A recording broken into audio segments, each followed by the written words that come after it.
belangrijkste nieuws uit Curaçao in het Nederland. Access Journaal, vers van de pers.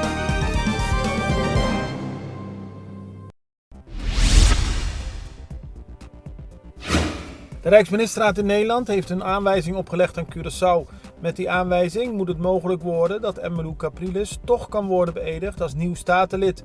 Zoals bekend hebben de parlementariërs van de oppositiepartijen de afgelopen tijd geweigerd om zitting te nemen in een vergadering en op die manier kon Capriles niet worden beëdigd. Curaçao heeft een verzoek gedaan aan de Rijksministerraad om daarbij te helpen en dat is vanochtend gebeurd. Vanaf 1 maart zullen diverse hotels op Curaçao testcentra worden geopend. Daar kan worden gecontroleerd op COVID-19. De centra zullen openen in Curaçao Marriott Beach Resort, Sunscape Resort en Papagaia Beach Hotel Resort. Tegen betaling kunnen mensen daar dan een antigeen- of PCR-test laten doen. Die testen kunnen plaatsvinden tussen 8 uur 's ochtends en 12 uur 's middags. Nog dezelfde dag komt dan de uitslag.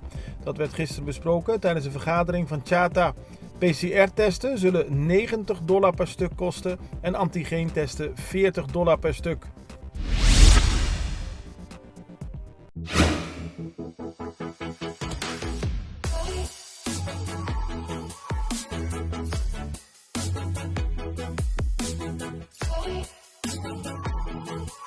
Ora boca trem automaticamente bota em roupa e hammer. E se você gosta pão, escorre saber. Escorre e safet. É tem roupa e fibra. É do nabo energia beco para perder e é tem proteína para regenerar o músculo não. Panaderia Isa, para o healthy lifestyle. 3 jonge overvallers zijn gisteren opgepakt.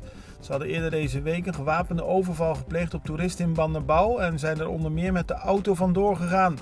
Een alerte politieagent zag gisteren de jongens rijden op de weg naar Hato. Daarop werd een achtervolging ingezet. De jongens vluchtten uit de auto en renden de Mondi in, maar de politie wist de 3 alsnog te pakken.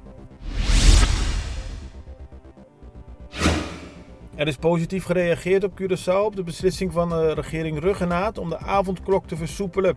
Vanaf vanavond geldt die alleen nog maar tussen middernacht en 4:30 's ochtends. Horecagelegenheden met vergunning kunnen nu tot 11 uur open blijven.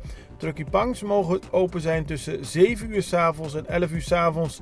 De versoepeling is een gevolg van de dalende besmettingscijfers. Ook is er deze week met vaccineren begonnen.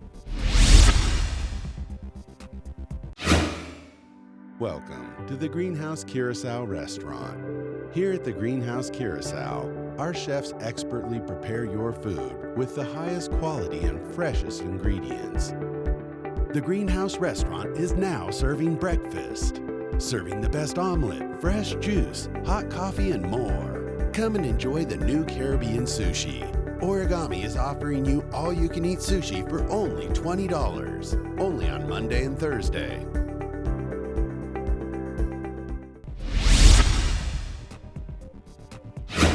Onafhankelijk statenlid Reinox Kalmers heeft gisteren laten weten heel erg blij te zijn met de bevestiging dat Curaçao zich heeft aangesloten bij het wereldwijde muziekplatform Spotify.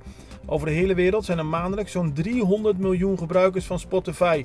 En nu kunnen ook Curaçaose muzikanten muziek op het platform plaatsen. Kalmers benadrukt dat hij eind oktober vorig jaar de regering specifiek had gevraagd waarom Curaçao daarbij niet is aangesloten. Hij zegt nu, ik heb nooit antwoord gekregen op mijn vragen, maar ben blij dat de overheid alsnog heeft besloten om zich aan te sluiten bij Spotify. Hij noemt dat vooral positief voor de muzikanten op Curaçao. Op Aruba zijn in het Dr. Horacio Odubert Hospitaal enkele verpleegkundigen besmet geraakt met de COVID-19-virus. Het ziekenhuis is direct begonnen om te onderzoeken waar de besmetting vandaan komt.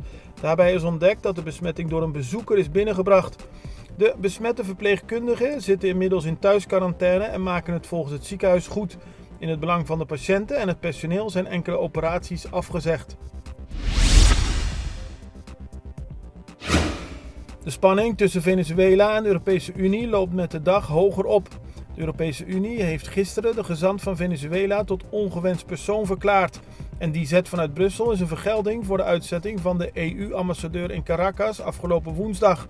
Venezuela reageerde daarmee op sancties die door Brussel waren opgelegd aan het regime van president Nicolás Maduro. Volgens de Europese Unie heeft Maduro de afgelopen jaren de democratie in het land de nek omgedraaid. Het belangrijkste nieuws uit Curaçao in het Nederland. Access Journaal, vers van de pers.